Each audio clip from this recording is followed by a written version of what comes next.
Just like you look at that.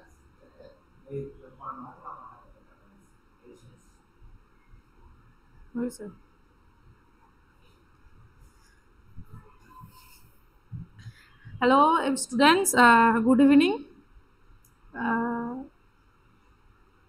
আমি সুরভি ma'am. তো আজকে আমরা পড়বো অটো ইমিউন ডিসঅর্ডার, সেটা ইউনিট 1 থেকে।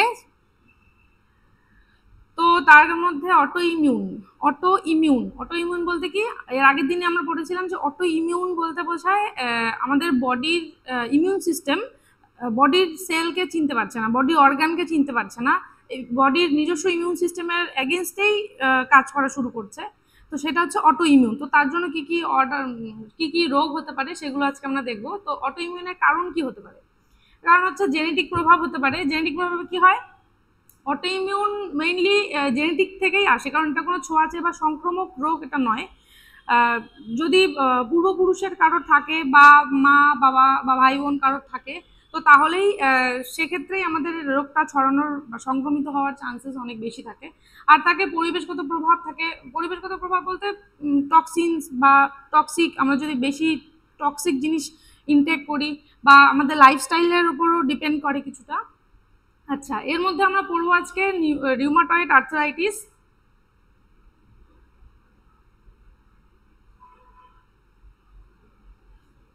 আচ্ছা, এর মধ্যে আমরা পড়বো আজকে রিউমাটয়েড আর্থ্রাইটিস, পড়বো সিস্টেমিক লুপাস এরিথমাটোসাস, পড়বো টাইপ 1 ডায়াবেটিস মেলিটাস, পড়বো multiple sclerosis, psoriasis, Graves disease and Hashimoto's thyroidism.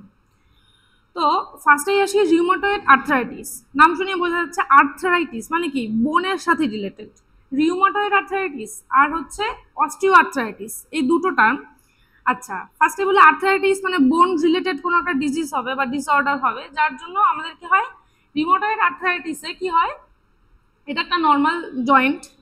Rheumatoid আর্থ্রাইটিসে mainly আমাদের জয়েন্ট যেগুলো আছে, বোনের যে জয়েন্ট বা যেগুলোকে আমরা গিট বলি, সেই জায়গাগুলোতে ব্যথা বা প্রদাহের সৃষ্টি হয়। কি হয় সেখানে দেখি, এটা একটা নর্মাল জয়েন্ট, এটা একটা নর্মাল বোনের স্ট্রাকচার। তো সেখানে কি আছে, বোন আছে, বোনের এই যে জয়েন্টটার মধ্যেই মেইন ডিজিজটা হবে। কি হবে, যদি ইমিউন সিস্টেম নিজে নিজে কাজ করা, মানে অটো ইমিউন যদি হয়, সেটা রিউমাটয়েড আর্থ্রাইটিসে কি হয়, সাইনোভিয়াল মেমব্রেন আর থাকে, সাইনোভিয়াল মেমব্রেনের ভেতরে থাকে সাইনোভিয়াল ফ্লুইড, যার জন্য আমরা কি ইলাস্টিসিটি পাই, যার জন্য আমাদের মানে জয়েন্টগুলোকে আমরা মুভ করতে পারি সেই ফ্লুইডের জন্য। আর রিউমাটয়েড আর্থ্রাইটিসে এই যে সাইনোভিয়াল মেমব্রেনটা আস্তে আস্তে বড় হতে থাকে, যার জন্য কি হয়, আমাদের এই জয়েন্টগুলো ফুলতে থাকে। আর ভেতরের যে সাইনোভিয়াল ফ্লুইড, সেই ফ্লুইডটা আস্তে আস্তে শুকিয়ে যেতে থাকে। ফ্লুইডটা আস্তে আস্তে সেই মানে ফ্লুয়েন্সিটা থাকে না, ফ্লুইডটা রিজিড হতে থাকে, যার জন্য কি আমরা মানে সেই জয়েন্টগুলোকে আর নাড়াচাড়া করতে পারি না, ফুলে যায়। আর অস্টিওআর্থ্রাইটিসে কি হয়, সেই সাইনোভিয়াল ফ্লুইডটা শুকিয়ে যে একটা পাতলা একটা মানে শক্ত একটা ইয়ের মতো সৃষ্টি হয়, যে মানে সাইনোভিয়াল ফ্লুইডটা সেখানেই থাকে কিন্তু সেটা একদম শক্ত হয়ে রিজিড হয়ে বসে থাকে, যার জন্য কি আমরা ওটাতেও আমরা মুভ করতে পারি না। কিন্তু অস্টিও আর্থ্রাইটিসে সাইনোভিয়াল যে মেমব্রেনটা, সেটার মধ্যে কোনো চেঞ্জেস আসে না। শুধু রিউমাটয়েড আর্থ্রাইটিসে সেই মেমব্রেনটা ফুলে যায়, আমাদের জয়েন্টগুলো ফুলে যেতে থাকে। আচ্ছা, তো এই যে এখানে দেখলেই বুঝতে পারবে যে রিউমাটয়েড আর্থ্রাইটিসের ক্ষেত্রে এই যে এই ধরনের যদি হয়ে যায় কখনো কারো হাতে পায়ে বা ওই জয়েন্টগুলোতে, তখন সেটা আমাদের মানে ডাক্তার দেখাতে হবে বা মেডিকেশনে যেতে হবে। তারপরে আমরা দেখব আছে সিস্টেমিক লুপাস এরিথমাটোসাস। আচ্ছা, সিস্টেমিক লুপাস এরিথমাটোসাসে কি হয়, এটি একটি জটিল, গুরুতর, দীর্ঘস্থায়ী অটোইমিউন রোগ। এই রোগে শরীরের ইমিউন সিস্টেম বা রোগ প্রতিরোধ ক্ষমতা ভুল করে শরীরের সুস্থ টিস্যুগুলোকে এবং অঙ্গ-প্রত্যঙ্গকে আক্রমণ করে। সিস্টেমিক কারণ এটা একসাথে অনেক অর্গান বা অনেক জায়গার টিস্যু একসাথে আক্রমণ করে। এর ফলে কি হয়, এর ফলে এই যে দেখতেই পাচ্ছ, এর ফলে কি এই যে ছোপ জায়গায় গুটি গুটি ছোপ লাল লাল র্যাশেস মতো হতে থাকে, আর সেগুলো কি হয়, প্রচন্ড জ্বালা করতে থাকে। আর সেখান থেকে কি হতে পারে, বিভিন্ন অর্গানকেও অ্যাটাক করতে পারে, যেমন কিডনি, হার্ট, লাংস। আচ্ছা, তারপর আসবো আমরা টাইপ 1 ডায়াবেটিস মেলিটাস। আচ্ছা, ডায়াবেটিস তোমরা সবাই শুনেছো, ডায়াবেটিস টাইপ 1 টাইপ 2 দু ধরনেরই শুনেছো। এবার টাইপ 1 ডায়াবেটিস মেলিটাস কি হয় এখানে, এটা একটা অটোইমিউন ডিসঅর্ডার। তো ফার্স্টেই দেখো এটা একটা নর্মাল, আগে বলে নিই যে টাইপ 1 ডায়াবেটিস মেইনলি কি রিলেটেড, আমাদের প্যানক্রিয়াস থেকে বিটা সেল থাকে। এবার বিটা সেলটা কি করে, ইনসুলিন রিলিজ করে। এবার সেই বিটা সেলটা ইনসুলিন রিলিজ করে, আর ইনসুলিনের কাজ কি, ইনসুলিনের কাজ হচ্ছে ব্লাড থেকে গ্লুকোজকে নিয়ে আমাদের বডিতে সার্কুলেট করে দেওয়া, এটা হচ্ছে ইনসুলিনের কাজ। তো যার হচ্ছে টাইপ 1 ডায়াবেটিস থাকবে বা টাইপ 1 ডায়াবেটিস মেলিটাস যার হবে, তার ক্ষেত্রে কি হবে, তার ক্ষেত্রে এই ইনসুলিন, তার ক্ষেত্রে এই প্যানক্রিয়াস থেকে বিটা সেলটাই নষ্ট হয়ে যাবে। প্যানক্রিয়াস থেকে যে বিটা সেল থাকে, সেই বিটা সেল হচ্ছে ইনসুলিন প্রডিউস করতে পারে না। বিটা সেলের মানে কার্যক্ষমতা হ্রাস পায়। কিরকম, ও ইনসুলিন প্রডিউস করতে পারে না, যার ফলে কি হয়, ব্লাড থেকে গ্লুকোজ ইনসুলিন আর নিয়ে বডিতে সার্কুলেট করে দিতে পারে না, যার জন্য ব্লাডে গ্লুকোজের পরিমাণ বাড়তে থাকে।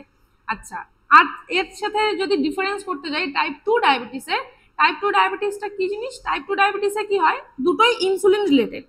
এবার টাইপ 1-এ বিটা সেলের উপর অ্যাটাক করা হচ্ছে, বিটা সেল ইনসুলিন প্রডিউস করতে পারছে না। আর টাইপ 2-র ক্ষেত্রে ইনসুলিন প্রডিউস হচ্ছে, বিটা সেল ঠিকঠাক, কিন্তু ইনসুলিন যে রিসেপ্টর, সেই রিসেপ্টরটা ইনসুলিনকে বাইন্ড করতে পারছে না। যে ইনসুলিন রিসেপ্টর, সেলের মধ্যে যে ইনসুলিন রিসেপ্টর থাকবে, সেই ইনসুলিন রিসেপ্টরটা ইনসুলিনকে চিনতে পারছে না। মানে এখানে ইনসুলিন, বিটা সেলের জন্য ইনসুলিন প্রডিউস হচ্ছে না, আর এখানে ইনসুলিন প্রডিউস হলেও সেই রিসেপ্টরটা ইনসুলিনকে চিনতে পারছে না। তো আলটিমেটলি দুই ক্ষেত্রেই ব্লাডে গ্লুকোজের পরিমাণ বেড়ে যাচ্ছে। আচ্ছা, টাইপ 1 ডায়াবেটিসের ক্ষেত্রে কি হতে পারে, ব্লারি ভিশন, আমাদের চোখের দৃষ্টিশক্তি আমরা হারিয়ে ফেলতে পারি, আর আমাদের হাত পা কাঁপতে শুরু করতে পারে, আমরা ঠিকমতো হাঁটাচলা নাও করতে পারি। আচ্ছা, তারপরে আসবো আমরা মাল্টিপল স্ক্লেরোসিস। আচ্ছা, এই মাল্টিপল স্ক্লেরোসিসকে মাল্টিপল কেন, বোঝা যাচ্ছে যে একসাথে অনেক জায়গার টিস্যু অর্গান যেটাকে আক্রমণ করবে, সেই একসাথে সারা বডির অনেক জায়গায় সেই অ্যাটাকটা হতে পারে। সেখানে কি হয়, মাল্টিপল স্ক্লেরোসিসে কি হয়, আমাদের ইমিউন সিস্টেম আমাদের যে নিউরনের যে কভারিং বা মাইলিন শীট, সেই মাইলিন শীটটাকে অ্যাটাক করে। কিরকম, মাইলিন শীট অ্যাকচুয়ালি আমাদের কি কাজে লাগে, আমাদের নিউরনের যে মাইলিন শীট থাকে, সেই মাইলিন শীটটা আমাদের নার্ভ ইম্পালসকে আরো বেশি তাড়াতাড়ি, মানে ফাস্ট হচ্ছে বেশি তাড়াতাড়ি মস্তিষ্কে স্নায়ুকেন্দ্রে পৌঁছতে হেল্প করে, যাতে আমরা কোনো কিছু রেসপন্স খুব তাড়াতাড়ি দিতে পারি। তো সেই মাইলিন শীটটাকে আক্রমণ করে হচ্ছে মাল্টিপল স্ক্লেরোসিসে। কি হয়, এটা একটা হেলদি নিউরনের এই যে মাইলিন শীট দেখতে পাচ্ছ, এই আর যদি এফেক্টেড হয়, যদি হচ্ছে মাল্টিপল স্ক্লেরোসিস হয়, তাহলে এই নিউরনগুলো ছিঁড়ে যায়, নিউরনগুলো মাঝে মাঝে প্রদাহের সৃষ্টি হয়। তো এই হচ্ছে ড্যামেজ নিউরন, আর এটা হচ্ছে একটা নর্মাল নিউরন। তো এর ফলে কি হতে পারে মাল্টিপল স্ক্লেরোসিসের ক্ষেত্রে, এবার যেহেতু নিউরন যেহেতু এর সাথে সংযুক্ত, তার মানে কি আমাদের প্রত্যেকটা, মানে আমাদের বডির প্রত্যেকটা অর্গানই ড্যামেজ হতে পারে তার জন্য, যেমন চোখের দৃষ্টিশক্তি হারাতে পারি, হাঁটা চলা বন্ধ হয়ে যেতে পারে, ইভেন আমরা কথাও নাও বলতে পারি। আর কি, তো ব্রেইন ড্যামেজ হয়ে যেতে পারে, এই যে মাউথ অ্যান্ড স্পিচ, কথা বলা বন্ধ হয়ে যেতে পারে, ডাইজেস্টিভ সিস্টেমের প্রবলেম শুরু হবে, কারণ বডির প্রত্যেকটা জায়গায় তো নিউরন আছে। এবার নিউরনের জন্যই তো আমরা রেসপন্স করি, আমাদের বডির মেইন জিনিসটাই তো হচ্ছে ব্রেইন থেকে হচ্ছে। তো আমাদের এই ব্রেইনের নার্ভাস সিস্টেমটাই ড্যামেজ হয়ে যাবে। তো তারপর আসবো সোরিয়াসিসটা কি, সোরিয়াসিস হচ্ছে মেইনলি টি সেলের জন্য হয়। সোরিয়াসিসটা অ্যাকচুয়ালি একটা স্কিন সেখানে কি হয়, আমাদের নর্মাল স্কিনের যে এপিডার্মিস বা স্কিনের যে উপরের লেয়ারটা, সেটা গ্রো করতে মিনিমাম 1 মাস মতো সময় লাগে, যে ও নিচ থেকে গ্রো হয়ে আমাদের উপরের লেয়ারে চলে আসবে সেলগুলো, স্কিনের যে এপিডার্মাল সেলগুলো। আর সোরিয়াসিসের ক্ষেত্রে কি হয়, সেই মানে কয়েক দিনের মধ্যেই সেই এপিডার্মাল সেলগুলো গ্রো করে আমাদের স্কিনে জমতে থাকে, কারণ এপিডার্মাল সেল তো গ্রো করা অলরেডি হয়ে গেছে, কিন্তু আমাদের যে স্কিন লেয়ারটা সেটা তো খসে পড়েনি, মানে আমাদের তো কন্টিনিউ তো আমাদের তো স্কিন তো আমাদের ঝরছে, আমরা তো সেটা জানি। এবার কিন্তু সেটা হচ্ছে না, যার ফলে কি হচ্ছে, উপরে আমাদের স্কেলসের মতো, আঁশের মতো বা খুশকির মতো জমা হচ্ছে আমাদের স্কিনের উপর। তো সেটার কিছু টাইপ আছে, যেমন প্লাক সোরিয়াসিসে কি হয়, আমাদের মানে বোন বা হচ্ছে মানে যে সমস্ত জায়গায় একটু শক্ত জায়গায় সেই জায়গাগুলোতে এই সোরিয়াসিসটা দেখা যায়। আর এগুলোতে হচ্ছে ছোপ ছোপ খুশকির মতো উঁচু হয়ে থাকে জায়গাটা। আর আর আছে গ্যাটেড সোরিয়াসিস, আছে পাস্টুলার সোরিয়াসিস, স্ক্যাল্প সোরিয়াসিস, যেটা হচ্ছে আমাদের স্কিনে মানে মাথার স্ক্যাল্পে হতে পারে, আমরা কখনো ওটাকে খুশকি ভেবে ভুল করি। আচ্ছা নেইল সোরিয়াসিস, আর আছে এরিথ্রোডার্মা সোরিয়াসিস। এরিথ্রোডার্মা সোরিয়াসিস সব থেকে হচ্ছে মানে কষ্টকর সোরিয়াসিসের মধ্যে, সোরিয়াসিস রোগটার মধ্যে সব থেকে কষ্টকর হচ্ছে এরিথ্রোডার্মা। এরিথ্রোডার্মা সোরিয়াসিসে কি হয় মানে লাল লাল, তো এই যে ছোপ ছোপ তো লাল লাল হতেই থাকে, কিন্তু সেগুলো তো প্রচন্ড জ্বালা করে। ইভেন তখন হাওয়া বা জল যে কোনো সেন্স হলেই সেগুলো মনে হচ্ছে যে বেরিয়ে যাচ্ছে, খুলে যাচ্ছে। তারপর আসবো গ্রেভস ডিজিজ। গ্রেভস ডিজিজ কি? এটা একটা অটোইমিউন ডিসঅর্ডার ডিজিজ। তো গ্রেভস ডিজিজটা মেইনলি হয় হচ্ছে আমাদের থাইরয়েড হরমোনের জন্য। থাইরয়েড হরমোনের জন্য কি হয়, নর্মাল যদি এটা একটা হেলদি মানুষের থাইরয়েড হরমোনের দিয়ে থাইরয়েডের সিক্রিশন, যেটাতে কি হয় টিএসএইচ, থাইরয়েড স্টিমুলেটিং হরমোন, সেটা হচ্ছে থাইরয়েড গ্ল্যান্ড থেকে থাইরয়েড হরমোনকে সিক্রিট করতে ইনফ্লুয়েন্স করে। আর যদি হচ্ছে গ্রেভস ডিজিজ হয় তাহলে কি হবে, টিএসএইচ রিসেপ্টরে যেখানে থাইরয়েড স্টিমুলেটিং হরমোনটা যে বাইন্ড করবে, সেই যে রিসেপ্টর সেখানে সেখানে হচ্ছে ইমিউনোগ্লোবিউলিন, থাইরয়েড ইমিউনোগ্লোবিউলিন বলে একটা অ্যান্টিবডি আছে, সেটা এসে বাইন্ড করে। তার জন্য কি হয় মানে নর্মালি যে গতিতে থাইরয়েড হরমোনটা রিলিজ হতো, এই ইমিউন অ্যান্টিবডিটা বাইন্ড করার জন্য সেখানকার মানে স্পিডটা আরো বেড়ে যায়। তার জন্য কি হয় প্রচুর পরিমাণে থাইরয়েড হরমোন রিলিজ হতে থাকে, এক্সেসিভ থাইরয়েড হরমোন রিলিজ হতে থাকে। তার জন্য কি হয় আমাদের থাইরয়েড গ্ল্যান্ডের চারপাশে থাইরয়েড হরমোনগুলো জমতে থাকে, যার জন্য থাইরয়েড গ্ল্যান্ড ফুলে যেতে থাকে। তার জন্য কি সেটাকে আমরা নর্মালি কি বলি গয়টার বলতে থাকি। তার জন্য কি হয় ব্লুইং আইস, আমাদের চোখ ব্লু হয়ে যেতে থাকে, সোয়েটিং, প্রচন্ড ঘামতে থাকে, প্যালপিটেশন, আমাদের হার্টবিট রিদম ঠিক থাকে না, প্যালপিটেশন হতে থাকে, স্কিন লেশন, ওয়েট লস। আর গ্রেভস ডিজিজের অপোজিট হচ্ছে হাশিমোটোস থাইরয়েডিজম, এটাও একটা অটোইমিউন ডিসঅর্ডার। তো হাশিমোটোস থাইরয়েডিজে কি হয়, আমরা থাইরয়েডিজম গ্রেভস ডিজিজে দেখলাম যে থাইরয়েড গ্ল্যান্ডের এক্সেসিভ রিলিজ হচ্ছে, থাইরয়েড হরমোন এক্সেসিভ রিলিজ হচ্ছে। আর গ্রেভস ডিজিজে হাশিমোটোস থাইরয়েডিজমে থাইরয়েড হরমোনটা রিলিজই হচ্ছে না, থাইরয়েড গ্ল্যান্ডটাকেই নষ্ট করে দিচ্ছে। তার ফলে কি হচ্ছে এই যে প্লাজমা সেল থেকে অ্যান্টিবডি তৈরি হচ্ছে, ওই যে থাইরয়েড ইমিউনোগ্লোবিউলিন তৈরি হচ্ছে, সেই ইমিউনোগ্লোবিউলিনটার অ্যান্টি ইমিউনোগ্লোবিউলিন তৈরি হয়ে thyroid stimulating hormone, thyroid stimulating যে সেলসগুলো সেগুলো রিসেপ্টরে গিয়ে বাইন্ড করছে, যার জন্য কি হচ্ছে আমার থাইরয়েড গ্ল্যান্ড থেকে থাইরয়েড হরমোনটা সিক্রিট হতে পারছে না, যার জন্য আমাদের হাশিমোটোস থাইরয়েডিজম হচ্ছে। তার জন্য কি হবে আমাদের excessive or prolonged menstrual bleeding, আমাদের মেনস্ট্রুয়াল সাইকেল ঠিক থাকবে না। আর কি হবে কনস্টিপেশন, ড্রাই স্কিন, পেল স্কিন হবে, যেখান থেকে প্রচুর স্কিন স্কিন ড্রাই স্কিন আর পেল স্কিন। আচ্ছা তারপর আমাদের উইকনেস, আমরা নিজেদেরকে উইক ফিল করব। ইভেন গয়টার তো থাকবেই, কারণ গয়টার হচ্ছে থাইরয়েড গ্ল্যান্ডের কম বা বেশি যে কোনো একটা কারণে থাইরয়েড গ্ল্যান্ড থেকে বেশি হরমোন সিক্রিট হলেও থাইরয়েড গ্ল্যান্ড ফুলে যাবে, আর থাইরয়েড গ্ল্যান্ড থেকে থাইরয়েড হরমোন সিক্রিট না হলেও থাইরয়েড গ্ল্যান্ড ফুলে যাবে। তো থাইরয়েড গ্ল্যান্ড ফুলে যাওয়াটাই হচ্ছে গয়টার। আর কি হবে জয়েন্ট পেইন আর স্টিফনেস, আমাদের রিজিডিটি বেড়ে যাবে জয়েন্টের। আচ্ছা তো প্রথমেই বলেছি যে অটোইমিউন ডিসঅর্ডার, অটোইমিউন ডিজিজগুলো সংক্রমক নয়, মানে ছোঁয়াচে নয়, একের থেকে আরেকের কাছে এইভাবে ছড়ায় না, আমি তাকে ছুঁয়ে দিলাম তার জন্য তার অটোইমিউন ডিজিজ হয়ে গেলো, এরকমটা নয়। অটোইমিউন ডিজিজের ট্রান্সমিশনটা কি করে হয়, জেনেটিক ভাবে হয়।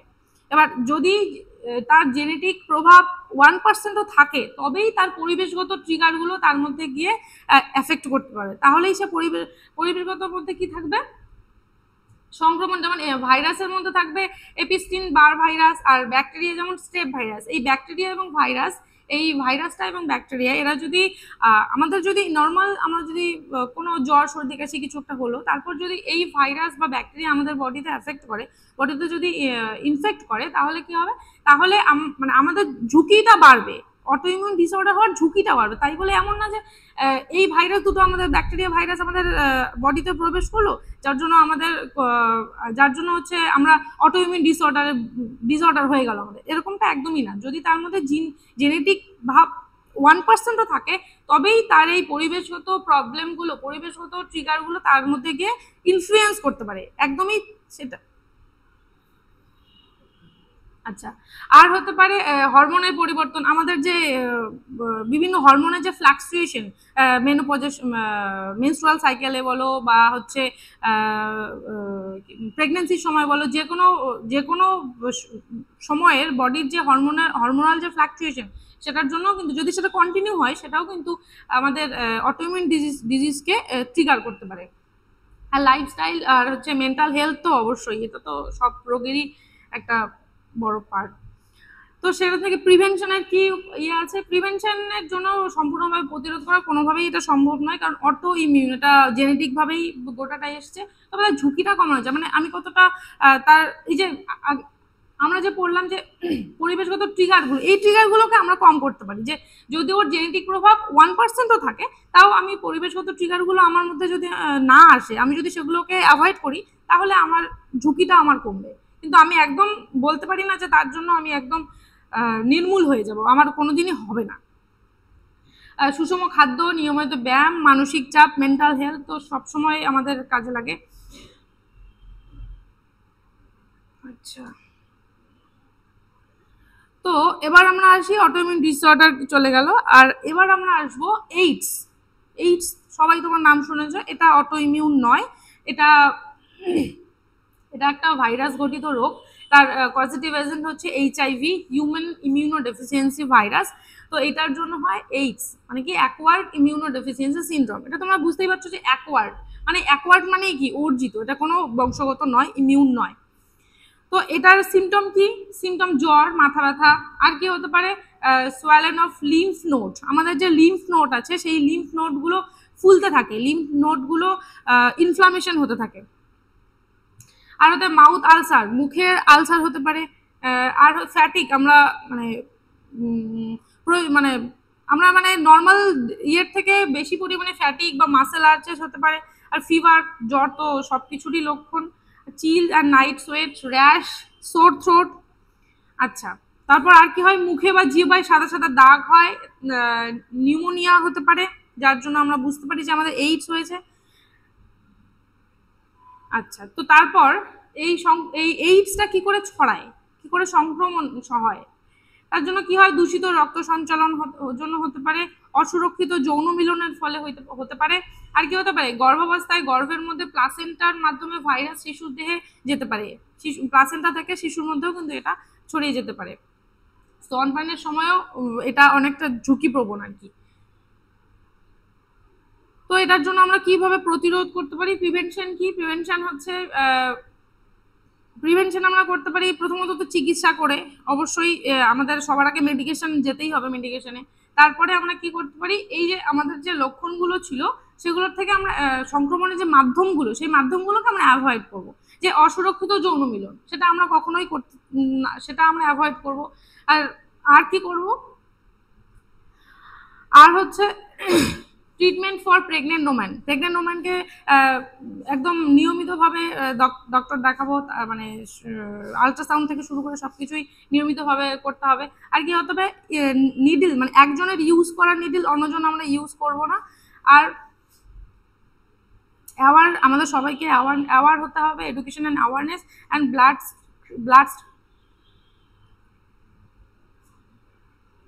আর উচ্চারণই হচ্ছে না এটা আমার, ঠিক আছে, ওটা স্কিপ করে গেলাম।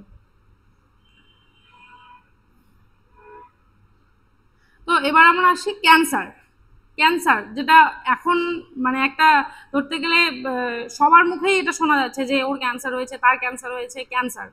তো ক্যান্সারটা কি? ক্যান্সার একটা হলো কি, যেখানে শরীরের কিছু হয়েছে। ক্যান্সার হচ্ছে যেখানে শরীরের কি হয়, কোষের অস্বাভাবিক এবং অনিয়ন্ত্রিতভাবে গ্রোথ হতে থাকে, মানে আনকন্ট্রোল গ্রোথ অফ সেল। সেটাই হচ্ছে ক্যান্সারের মূল কারণ আর কি। সেটা বিভাজিত হতে থাকে এবং শরীরের অন্যান্য অংশে ছড়িয়ে পড়তে থাকে। এটি শরীরের যে কোনো অঙ্গ বা টিস্যুতে শুরু, যে কোনো জায়গায় আমাদের ক্যান্সার হতে পারে। সাপোজ কোথাও আমাদের কেটে গেল, সেটা ইনফেকশন হয়ে গেল, সেখান থেকেও আমাদের ক্যান্সার হতে পারে। আচ্ছা, সেই ক্যান্সারের টাইপ কি কি? ক্যান্সার হচ্ছে কার্সিনোমা। কার্সিনোমা, কার্সিনোমা কি? কার্সিনোমা হচ্ছে এটা ক্যান্সারের টাইপ। ক্যান্সারটা কোথায় হয়? অর্গান, আমাদের যে বডির অর্গানগুলো আছে সেই অর্গানের লাইনিংগুলোতে, আর হচ্ছে সেলস বা টিস্যুতে, আর বডি অর্গানের লাইনিংগুলোতে হচ্ছে যে ক্যান্সার হয় সেটাকে আমরা কার্সিনোমা বলি। আর কি আছে? সার্কোমা। সার্কোমাটা কোথায় হয়? সার্কোমাটা হচ্ছে বোন, বোনের মধ্যে যে ক্যান্সারটা হয়, বোন টিস্যু, সেগুলো, সেটা হচ্ছে সার্কোমা। লিম্ফোমা, লিম্ফোমা হচ্ছে আমাদের যে ইমিউন সিস্টেম বা লিমফ্যাটিক সিস্টেম, সেই সিস্টেমে যে ক্যান্সার হয় সেটা হচ্ছে লিম্ফোমা। লিউকেমিয়া, ব্লাড ক্যান্সারকে আমরা লিউকেমিয়া বলি। আর কি মায়োলোমা, মানে আমাদের মাসেলে যদি কোনো ক্যান্সার হয় তাহলে সেটা মায়োলোমা। এখন তো ইদানিং মানে বডির প্রত্যেকটা অর্গানেই আমরা শুনতে পাই যে এই অর্গানে ক্যান্সার হয়েছে, ওখানে liver cancer, blood cancer, lung cancer, তো এইগুলো আমরা শুনতেই থাকি। তো তার কারণ কি বা সাধারণ, আচ্ছা তার কারণ, তার আগে জানি আমরা সাধারণ লক্ষণ, ক্যান্সারের কি কি সিমটমস আছে, কি করে আমরা বুঝবো?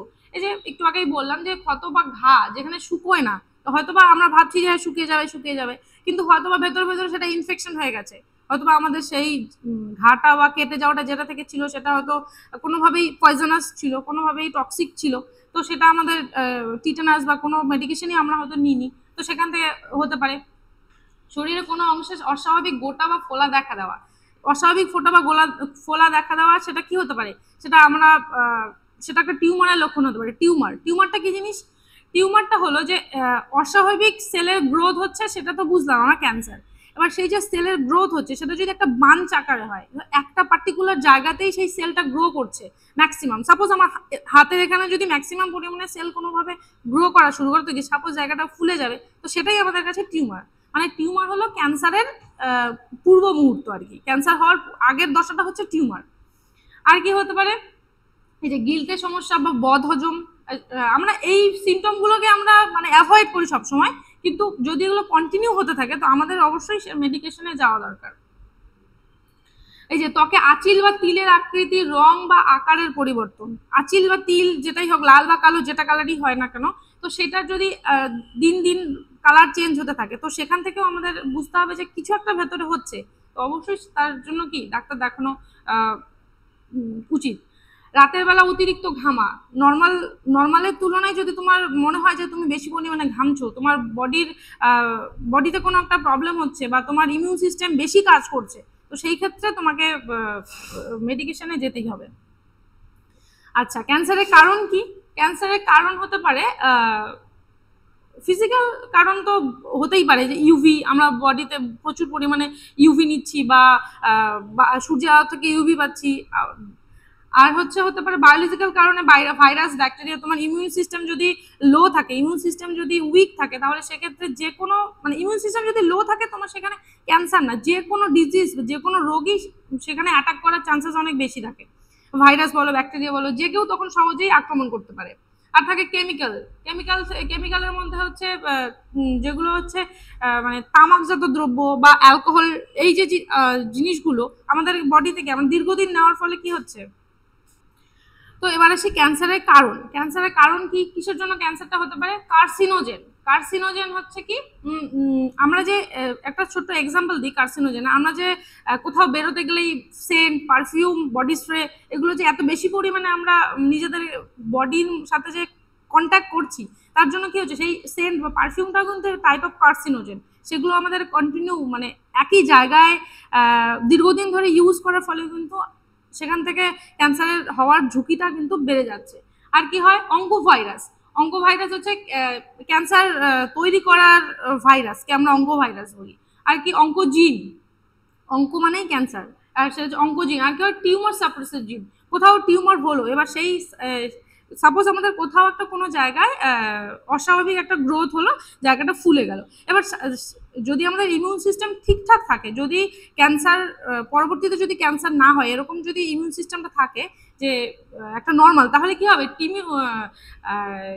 টিউমার সাপ্রেসার যে জিন থাকবে সেই টিউমার সাপ্রেসার জিনের জন্য কি হবে, সেই জায়গাটা আস্তে আস্তে হিল হওয়া শুরু হবে, সেই ফোলাটা আস্তে আস্তে মেডিকেশনের জন্য হলেও সেই ফোলাটা আস্তে আস্তে কমতে থাকবে। কিন্তু এই টিউমার সাপ্রেসার জিনটা যদি ইনঅ্যাক্টিভ থাকে তাহলে কি সাপ্রেস হবে না, তাহলে কি হবে, আমাদের সেই জায়গাটা আস্তে আস্তে আস্তে আস্তে বাড়তে থাকবে, সেখান থেকে আমাদের ক্যান্সারের সূচনা হবে।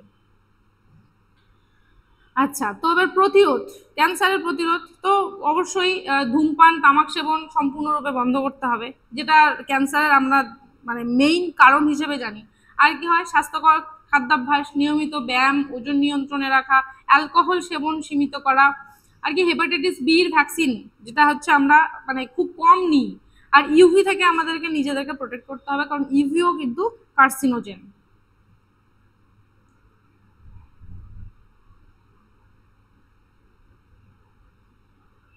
আচ্ছা, এবার আসি বয়ঃসন্ধি এবং কি তার সাথে কি আছে drug and alcohol abuse, drug এবং অ্যালকোহলের যে অপব্যবহারটা, যেটা আমরা মানে এই জেনারেশনের আমরা সবাই মোটামুটি খুব বেশি করে করি অ্যাবিউজটা।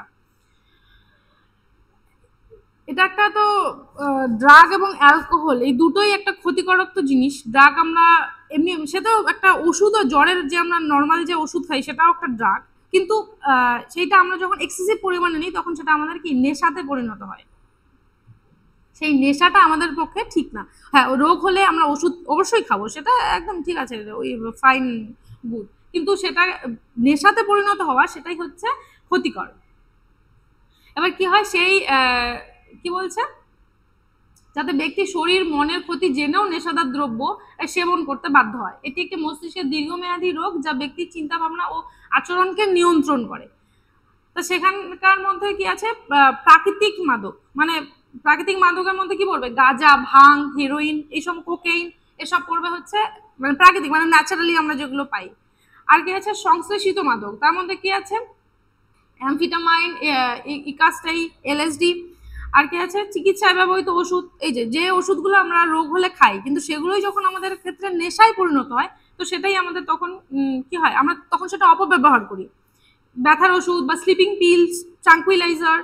আর সাধারণ নেশাদার দ্রব্য যেমন সিগারেট, তামাক, অ্যালকোহল, এগুলো তো নেশা করার জন্যই লোকে খায়, এবার সেগুলো আমাদেরকে বন্ধ করতে হবে, সেগুলো শরীরের পক্ষে খুবই ক্ষতিকারক।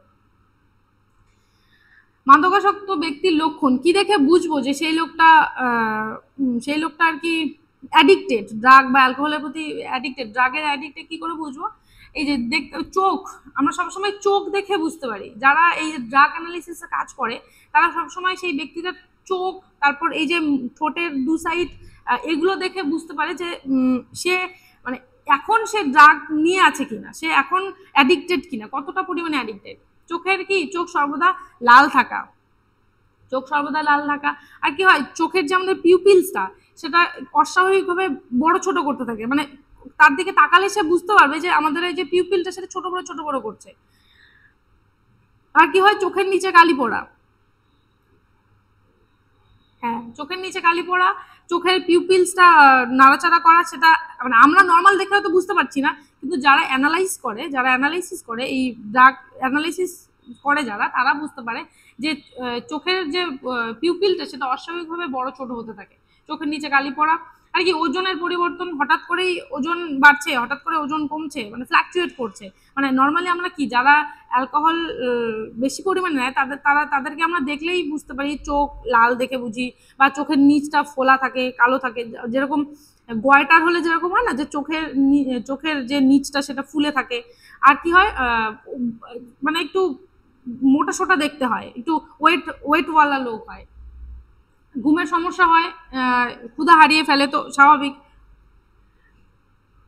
আচ্ছা,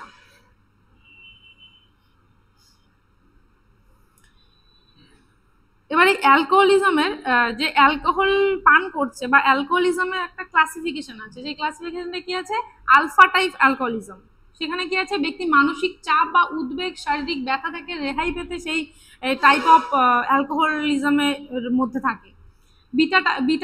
বিটা টাইপে কি হয়, ব্যক্তি নিয়মিতভাবে সেটাকে ড্রিঙ্ক করে, কিন্তু মানে একবারে যে বেশি পরিমাণে ড্রিঙ্ক করে সেটা না, তখন বেশি অ্যামাউন্টে পান করে। আচ্ছা, আর এর ফলে লিভার সিরোসিস, পেরিফেরাল নিউরোপ্যাথির মতো দীর্ঘমেয়াদী শারীরিক রোগের সৃষ্টি হতে পারে। আর কি হয় gamma type alcoholism. Gamma type অ্যালকোহলিজমে কি হয়, এটা শারীরিক সহনশীলতা, মানসিক নির্ভরতা এবং শারীরিক নির্ভরতা তিনটেই তৈরি হয়। গামা টাইপে কি হয়, ব্যক্তির নিয়ন্ত্রণ হারানো, লস অফ কন্ট্রোল, মানে লোকটা ধরো যে এই গামা টাইপ অ্যালকোহলিজমের মধ্যে তারাই পড়বে যখন দেখবো যে সে প্রচুর পরিমাণে ড্রিঙ্ক করছে এবং সে মানে হাঁটতে চলতে পারছে না, তালমেটাল হয়ে গেছে। তো আর কি আছে ডেল্টা টাইপ। ডেল্টা টাইপের মধ্যে কি হয়, এর একটা স্থায়ী মদ্যপান, যেটা ব্যক্তি একবারে অনেকটা পান করে না কিন্তু সারাদিনে একটু একটু করে পান করতে থাকে, সেটা হচ্ছে ডেল্টা টাইপ। আর রক্তে অ্যালকোহলের লেভেল বজায় থাকে। বডিতে তো অ্যালকোহলের প্রয়োজন আছে, তো সেইটা হচ্ছে আমাদের ডেল্টা টাইপ অ্যালকোহলিজমের মধ্যে পড়ে। আচ্ছা আর কি আছে এপসাইলন অ্যালকোহলিজম। এটা কি পিরিয়ডিক ড্রিঙ্ক, মানে এটা আমি কোনো একটা সিজনে ড্রিঙ্ক করব, কিন্তু ড্রিঙ্কটা আমি এমন পরিমাণে করব যে মানে হিউজ অ্যামাউন্টে, যে আমাকে তখন আর খুঁজে পাওয়া যাবে না, এত বেশি করে আমি ড্রিঙ্ক করে ফেলেছি। সেটাতে পড়বে হচ্ছে এপসাইলন অ্যালকোহলিজমের মধ্যে। এই যে বহুদিন অনেক কয়েকদিন ধরে কন্টিনিউয়াস এবং অতিরিক্ত মাত্রায় যখন সে ড্রিঙ্ক করে। আচ্ছা অ্যালকোহলিজমের প্রভাবে কি হতে পারে, অ্যালকোহলিজমের থেকেও ক্যান্সার হতে পারে। অ্যালকোহলিজম থেকে আমাদের প্রত্যেকটা অর্গান আমাদের ড্যামেজ হয়ে যেতে পারে আস্তে আস্তে, কিডনির থেকে শুরু করে লাংস থেকে শুরু করে প্রত্যেকটা অর্গান ড্যামেজ হতে পারে। সেখান থেকে প্যানক্রিয়াটাইটিস হতে পারে, সেখান থেকে কি হতে পারে আমাদের গ্যাস্ট্রোইন্টেস্টাইনের প্রবলেম দেখা দিতে পারে, আমরা ফ্যাটিক হয়ে যেতে থাকি। আর কি হতে পারে ইম্পেয়ার মেমোরি, আমাদের মেমোরি লস হতে থাকে। এটা কিছু হচ্ছে ড্রাগের হচ্ছে এক্সাম্পল, এগুলো যেগুলো কোথা থেকে আমরা সেগুলো পাচ্ছি। তো আমাদেরকে কি করতে হবে, স্টপ ড্রাগ অ্যাডিকশন। আমাদেরকে সেই ড্রাগ অ্যাডিকশনটা আমাদেরকে কমাতে হবে, যাতে আমরা আর বেশি পরিমাণে ড্রাগের প্রতি আসক্ত না হই, সেই দিকটা আমাদের খেয়াল রাখতে হবে। থ্যাংক ইউ, ভালো থাকবে, সুস্থ থাকবে।